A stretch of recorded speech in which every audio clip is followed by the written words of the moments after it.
Good morning, everyone. My name is Nellie Miles. I'm the Public and Governmental Affairs Director for the Georgia Bureau of Investigation, and this morning we wanted to come before you to provide some updates in the Crawford County officer-involved shooting investigation that happened on January the 9th. Now, I know we've had several questions that's coming from the public, and now that it's been a couple of days into the GBI investigation, we wanted to give you that opportunity to ask your questions.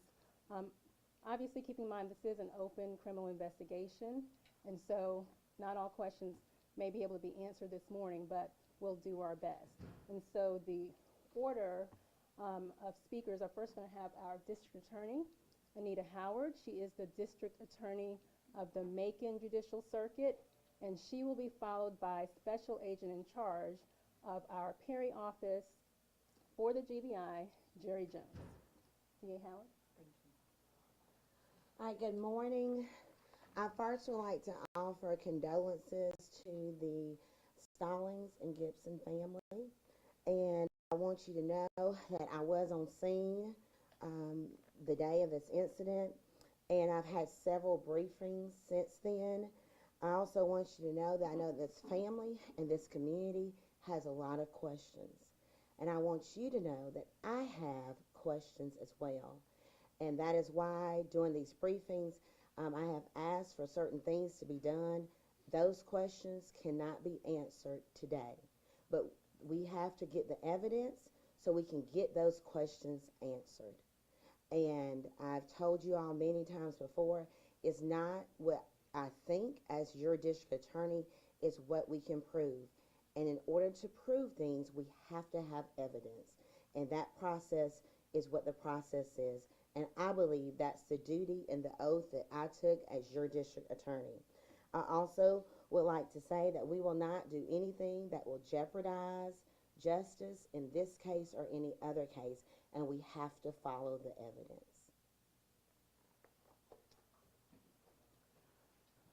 Good morning. As Director Miles said earlier, my name is Jerry Jones. I'm Special Agent in Charge of the Region 13 Field Office. To let you an update, the investigation is going well. Since the day that we were requested to come in and conduct an independent and thorough investigation, that's what we've been doing. A lot of investigative acts have taken place. They're continuing to go on at this time. Obviously, a lot of evidence is being collected. That evidence is being forwarded or has been forwarded to the GBI Crime Lab for analysis. And so what we will continue to do is gather information, conduct interviews as information does come in of those folks that potentially, if there's someone out there that knows something, by all means, we'd like to talk to you. But we have conducted a lot of interviews up to this point and conducted investigative acts. That's the biggest thing that I wanted to get across is we are going to conduct the investigation, and we will be thorough to ensure that we have got an accurate account of what happened that day. So our goal is to leave no stone unturned to make sure we are thorough with the investigation. So at this time, we're going to open it up for questions, and you can pose the questions to the district attorney or our GBI staff. Good morning. I'm Patty Bentley. Thank you all for conducting this press conference this morning. But can you share with the public the process of how GBI was became involved in this case as opposed to the local law enforcement officers conducting this investigation? Okay. The GBI, of course, as you know, is a request agency, and what that means is anytime you have a use of force allegation or an incident, I should say, specifically with deadly force encounters, the GBI a lot of times is requested, and specifically in this case, the Crawford County Sheriff requested that we come in and conduct that independent investigation. So the process is to get on scene, get a brief of what has occurred, and start identifying witnesses that may have witnessed any incident involving use of force. To gather information from the law enforcement officer that has been involved, to gather evidence that can be collected at the scene of where this occurred. So it's a matter of interviews, gathering evidence at the scene, collecting any potentially, a lot of times there's video and audio recordings that we can analyze to corroborate what we're being told, taking that evidence and then forwarding that evidence to our lab for analysis. So it's a matter of interviews, collecting evidence at the scene, taking and our crime lab conducting an analysis to ensure that everything is matching up to what we're being told. So it's the idea of that sheriff's office, that police department, providing that request to us to come in to conduct that independent investigation. Follow-up question. Can you explain how you will be communicating with the family, the updates of the investigation? Yes. Our goal is to identify family members right at the beginning. So to let them know that we are going to be conducting the investigation, letting them know what the process is. Now, obviously, the process sometimes can take several weeks. When I say several weeks, obviously, the interviews, the scene examination is something we're conducting right away. However, the drawn-out process for the family a lot of times in the community is the analysis that's being conducted at our crime labs. That takes time.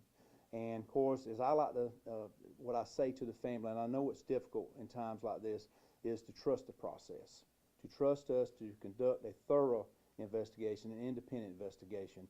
So our goal is to make immediate contact with the family and to give them updates as we can. Obviously, in a criminal investigation, it's a balancing act of not sharing information that's critical to the overall investigation so the district attorney can make an analysis or judgment based on that investigation. So it's about keeping the family informed, but at the same time getting the point across that there's just some things that we can't disclose during it, and it's not to hide anything, but it's about the integrity of the investigation. Yes, ma'am. So it's our understanding that this deputy has now had at least 2 deadly force incidents. At what point did the deputy follow protocol in both situations, and at what point would maybe Crawford County reevaluate protocol if maybe this has become a problem? Anything to do with employment status of any law enforcement officer, whether it's a chief of police or a sheriff, that is something they'll have to take and make a judgment on their own. Obviously, we will come in and conduct investigations, and sometimes there are officers that have multiple encounters, deadly force encounters. That's not normally the norm, but it does happen. This is not the first case where law enforcement officer has been involved in a deadly encounter. So, but we'll take and conduct each independent investigation, turn the facts over to the district attorney, as well as update the sheriff or chief that we may be dealing with. But ultimately, as far as employment or the status, that will fall back on to that particular official that is their employer. Do you Yes. guys have any autopsy results or know when you guys will get them back? Our case agents and crime scene specialists will interact with the medical examiner staff, but keep in mind that is preliminary. They can give us information that they revealed during the course of the autopsy. However, it's not official until we get that report, and sometimes that could be several weeks before we actually get that report back. Yes, sir. Yes, Raymond Dickey. My question is, I noticed on the GBI website on Tuesday, last Tuesday, it mentioned deputies. In fact, our local paper printed the same thing. But on Thursday, when I went back to the website, it did not mention anything about deputies in that briefing. It only mentioned deputies. This was Thursday. Last Tuesday, it mentioned deputies. Thursday, the briefing on the GBI website said deputy. That was changed. Let me say this. A lot of times when, as far as, I may let the Director Miles address that, but ultimately, a lot of times we may say deputies responded to the scene, but in this particular case, we're talking about one law enforcement officer that was involved in this particular incident.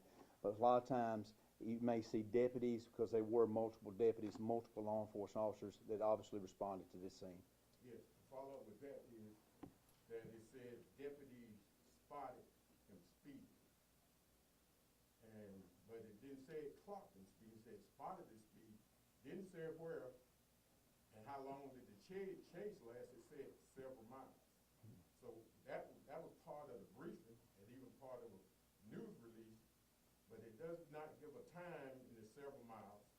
It does not say where he was spotted speeding, and does not say put the speed limit. What was the violation? Well, that's where we're starting to get into details.